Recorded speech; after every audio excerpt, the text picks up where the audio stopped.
நம்ம ஃபேர்வெல் கொடுக்குறோமோ இல்லையோ, இவங்க ஃபேர்வெலை கொடுத்து தொடச்சி விட்டுருவாங்க போல். ஏன் விராட் கோலி இந்த ரோஹித் சர்மா தான். ஸோ ஆக்சுவலாக பார்த்தீங்கன்னா வந்து இந்தியன் டீம் ஆஸ்திரேலியாவுக்கு பார்த்தீங்கன்னா டூர் போகிறாங்க ஓடிஐ சீரீஸ்க்காக அக்டோபர் மந்தில். ஸோ மேபி அதுதான் வந்து ஆஸ்திரேலியன் சாயிலில் அவங்க விளையாடுற கடைசி சீரியஸாக இருக்குது அப்படிங்கிற பட்சத்தில்.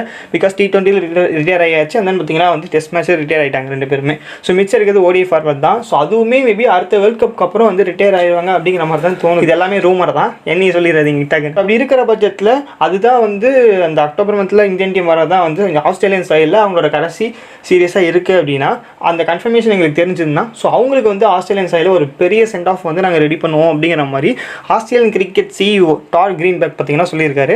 ஸோ அவருமே கன்ஃபர்மேஷனாக சொல்ல அப்படி இருக்கிற பட்சத்தில் ஸோ நாங்கள் ஒரு நல்ல ஒரு சென்ட் ஆஃப் வந்து கொடுப்போம். இன்டர்நேஷனல் கிரிக்கெட்டில் 2 பேரும் பயங்கரமான கான்ட்ரிபியூஷனை கொடுத்துருக்காங்க.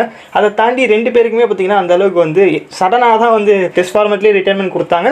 அந்த T20 ஃபார்மெட்லேயே ரிட்டைர்மெண்ட் கொடுத்தாங்க. எனக்கு தெரிஞ்சு இந்த சென்ட் ஆஃபை கேன்சல் பண்ணுறதுக்காகவே பார்த்தீங்கன்னா வந்து வேணும்னு இல்லை என்ன 2 வருஷம் ஆடுவோம் அப்படின்னு சொல்லிட்டீங்கன்னா போய் சொல்லிட்டு அதுக்கப்புறம் மறுபடியும் டக்குன்னு பார்த்தீங்கன்னா ஹார்ட் பிரேக்காக ரிட்டைர்மெண்ட் அனௌன்ஸ் பண்ணாலும் பண்ணுவாங்க. யாருக்கு தெரியும். அவங்க இப்படி ஸ்கெட்ச் போட்டால் இவங்க இப்படி ஸ்கெட்ச் போடுவாங்க.